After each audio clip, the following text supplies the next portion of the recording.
इस गांव में हरिया नाम के बूढ़े चाचा अपनी पत्नी के साथ रहते थे। सुबह सुबह हरिया चाचा अपने मजदूरी के काम पर जा रहे थे। उनका कोई बेटा या बेटी नहीं थी जो उन्हें बुढ़ापे में संभाल सके। काम करते करते शाम हो जाती है।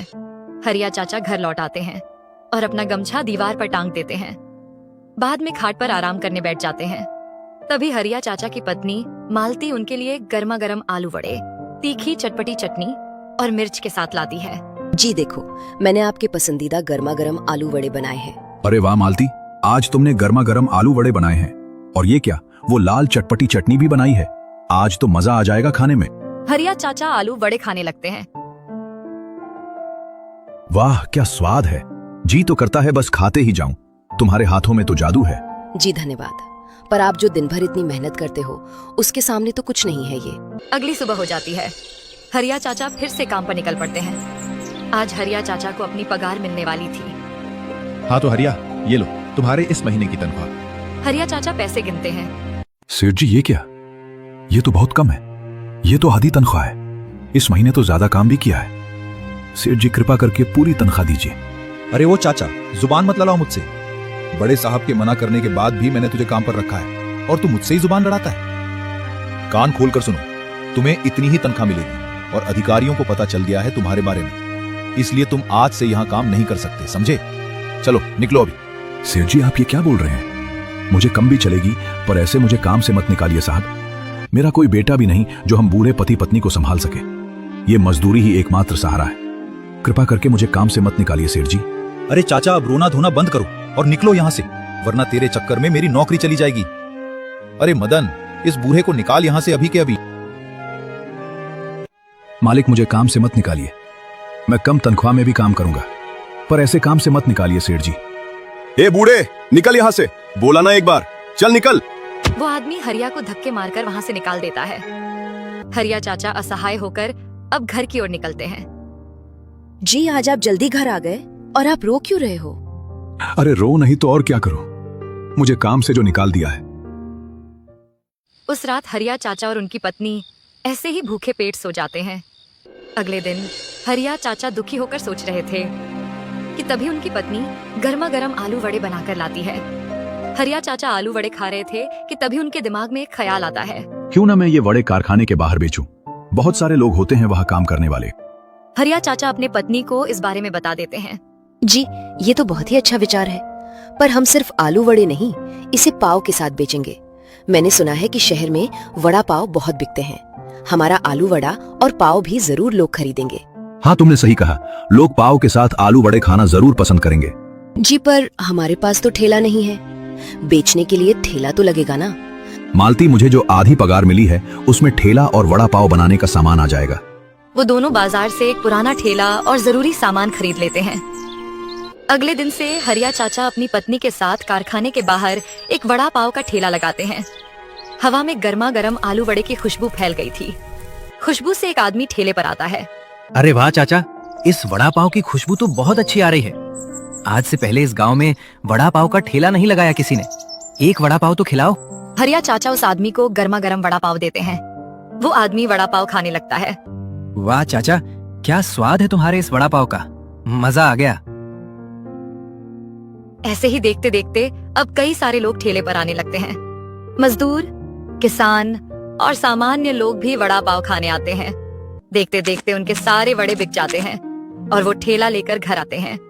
आज दोनों खुश थे और चैन से सो जाते हैं। अगली सुबह हरिया चाचा फिर से वड़ा पाव बेचने लगते हैं और कल की तरह आज भी कई सारे लोग ठेले पर आए थे। उस कारखाने के बाहर ही जगत नाम के आदमी का भी समोसे का ठेला था। जगत बहुत मतलबी था और उसके समोसे बिल्कुल भी स्वादिष्ट नहीं थे। देख रहे हो जग्गू भाई, कल आया हुआ ये बूढ़ा कैसे तुम्हारा धंधा बर्बाद कर रहा है। भीड़ देख रहे हो उसके ठेले पर? हाँ मुझे दिख रहा है ये। जल्द ही मुझे इस बूढ़े का ठिकाना लगाना होगा, वरना मेरा घर उजाड़ देगा ये तो। तुम बस कल मजे देखो। उस रात जगत एक मेडिकल की दुकान पर जाता है। अरे दीपक भाई, तुम्हें तो पता है ना मुझे क्या चाहिए। हाँ जगत भाई, वो स्वाद बढ़ाने वाली दवा तो है, पर इस बार दाम जरा ज्यादा देना होगा। क्या है ना कि आजकल पुलिस की चेकिंग ज्यादा बढ़ गई है, तो उनसे बचकर दवाई लानी पड़ती है। अरे तुम पैसों की चिंता मत करो, खाली गारंटी का बोलो। अरे जगत भाई, 100% गारंटी है। इससे खाने से आदमी आपके ठेले के पास ऐसे खिंचा आएगा जैसे कोई भौरा फूल को देखकर आता है। उस रात जगत वो केमिकल अपनी चटनी में मिला देता है। अगले दिन जगत अपना ठेला लगाता है। आओ भाई, आओ बहन, समोसे खाओ, स्वादिष्ट समोसे, मात्र आधे दाम में। आधा दाम सुनकर सभी लोग हरिया चाचा के ठेले से हटकर जगत के ठेले के पास जाते हैं। वाह भाई, क्या समोसे हैं, वाह मजा आ गया। उस वड़ा पाव से अच्छा तो ये समोसा है और दाम भी सस्ता है। अब आगे से यहीं आएंगे खाने के लिए। हाँ भाई, सबको मिलेगी, सबको मिलेगी। ये लो, ये लो। जगत समोसों के साथ अपनी स्पेशल चटनी भी देता है। वाह, क्या समोसा और चटपटी चटनी है, मजा आ गया। हाँ भाई, बिल्कुल सही कहा। उस दिन हरिया चाचा का एक भी वड़ा नहीं बिक पाता और वो दोनों निराश होकर घर आते हैं। क्या करें भाग्यवान, आज तो कुछ कमाई नहीं हुई।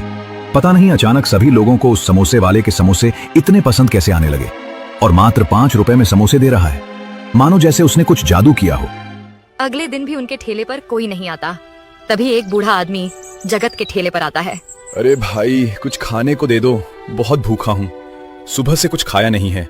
एक समोसा और थोड़ी चटनी दे दो। अरे इस बूढ़े को यहाँ ठेले पर ज्यादा देर खड़ा रखा तो इज्जत चली जाएगी। इसे एक समोसा देकर यहाँ से भगा देता हूँ, अच्छा होगा। जगत उस बूढ़े बाबा को एक समोसा देता है और वो बूढ़ा वहाँ से चला जाता है। बाद में वो बूढ़ा हरिया चाचा के ठेले पर भी जाता है। अरे भाई, कुछ खाने को दे दो, बहुत भूखा हूँ, सुबह से कुछ खाया नहीं है। अरे भाई साहब, लगता है आपको सच में मदद की जरूरत है। लीजिए, आप पेट भरने तक ये वड़ा पाव खा सकते हैं। नहीं, मुझे सिर्फ एक ही वड़ा पाव देना। हरिया उस बूढ़े को एक वड़ा पाव देता है और वो आदमी वहाँ से चला जाता है। हरिया चाचा की आज एक भी रुपए की कमाई नहीं हुई। दूसरी ओर आज जगत के ठेले पर पहले से बहुत ज्यादा भीड़ लगी हुई थी। हे ऊपर वाले, मुझे कुछ समझ नहीं आ रहा। दुनिया में अच्छे लोगों के साथ ही ऐसा क्यों होता है? मेरी एकमात्र उम्मीद थी 2 पैसे कमाने की और वो भी मिट रही है। क्या ईमानदारी और मेहनत का कोई मोल नहीं? हे ऊपर वाले, कृपया मेरी मदद कीजिए। अगले दिन भी वो अपना ठेला लगाते हैं, पर आज भी उनके वड़े बिकने की कोई उम्मीद नहीं लग रही थी। तभी वहाँ पुलिस गाड़ी आती है और वो जगत के ठेले के पास जाते हैं। तभी सभी लोगों को पता चल जाता है कि जगत अपनी चटनी में कुछ केमिकल मिलाकर बेचता था, जिससे लोगों को उसके समोसे खाने की नशा हो गई थी। साहब, आपको जरूर कुछ गलतफहमी हो गई है, मैंने कुछ मिलावट नहीं की है। इतना झूठ बोलने की कोई जरूरत नहीं है। उस दिन जो तुम्हारे ठेले पर जो बूढ़ा आदमी तुमसे समोसे लेकर गया था, वो दूसरा कोई नहीं बल्कि मैं ही था। कुछ दिनों से हमारे पास शिकायतें आ रही थीं कि इस इलाके में लोग ठेले का खाना खाकर बीमार पड़ रहे हैं। इसलिए जांच करने के लिए सभी ठेले वालों से हमने सैंपल जमा किए और इसलिए उस दिन मैंने तुम्हारा समोसा नहीं खाया। इतना सुनकर जगत के पैरों तले जमीन खिसक जाती है। अच्छा, तो इतने दिन से ये मिलावटी समोसा खिला रहा था? तभी मैं सोचूं कि मुझे बार बार इसके समोसे खाने का मन क्यों कर रहा है। हाँ भैया, तुम सही बोल रहे हो। वो रवि पता है, वो उस दिन से अस्पताल में भर्ती है। उसने आखिरी बार यहीं से समोसे खाए थे। हमने इस इलाके में सभी ठेलों की जांच की है, पर यहाँ सिर्फ एक ही ठेला है जहाँ हमें कोई मिलावट नहीं मिली, और वो है हरिया चाचा का वड़ा पाव का ठेला। हाँ, सही कहा साहब। भाइयों, आज से हम जैसे सभी सिर्फ हरिया चाचा का वड़ा पाव ही खाएंगे। वही असली मेहनत का स्वाद और शुद्धता है।